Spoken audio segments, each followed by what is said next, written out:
Les principaux problèmes du système énergétique actuel, c'est qu'on produit la plupart des énergies qu'on consomme aujourd'hui avec des produits fossiles. On brûle 300 tonnes de carburant par seconde, c'est colossal. Avec des systèmes qui sont extrêmement peu efficaces, que ce soit en termes de mobilité ou en termes d'industrie et même dans les bâtiments. Donc ce qu'on doit faire, c'est arrêter de brûler du pétrole, produire des énergies renouvelables,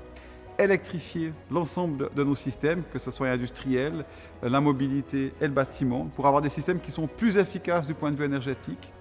et qui vont permettre de faire une véritable transition énergétique et d'arrêter d'émettre ces 36 milliards de tonnes de CO2 qu'on émet chaque année dans l'atmosphère.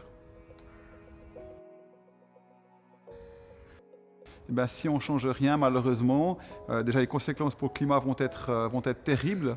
avec des dégâts économiques extrêmement importants, et en plus avec la diminution des ressources non renouvelables, que ce soit en termes de produits fossiles, ou même si on pense à l'énergie nucléaire, de la fission nucléaire, on va avoir une diminution de ces ressources. Donc à un moment donné, on ne va plus être capable d'alimenter notre société avec l'énergie qu'elle a besoin. Et on va avoir une conséquence bien sûr climatique, mais également économique qui sera irrémédiable. Donc il faut qu'on change, et plus vite on peut changer, et plus efficace on sera en termes de protection du climat, de biodiversité, mais également du point de vue économique.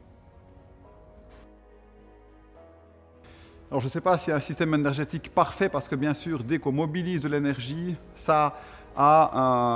comporte des risques, ça comporte de mobiliser des matières premières, et bien sûr, ça a un impact sur l'environnement. Mais c'est clair que les énergies renouvelables, si on pense par exemple au solaire, actuellement le potentiel théorique du solaire c'est 600 terawatts en termes de puissance, alors qu'on a un gap énergétique pour 2100 d'environ 50 terawatts. Donc on voit qu'on a bien assez d'énergie renouvelable, et ça c'est sans parler de la biomasse, du vent, de la force de la marée motrice,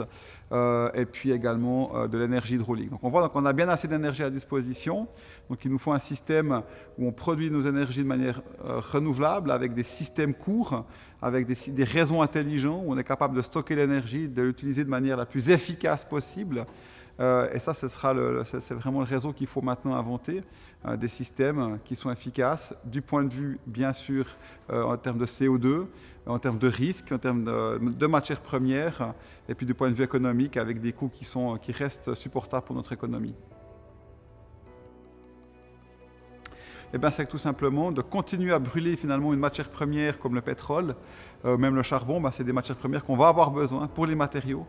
pour cette transition énergétique, pour les générations futures, et que finalement brûler toutes ces énergies fossiles qui mettent en péril notre climat, c'est quelque chose c'est schizophrénique, alors que si on passe aux énergies renouvelables, on va préserver ces matières premières.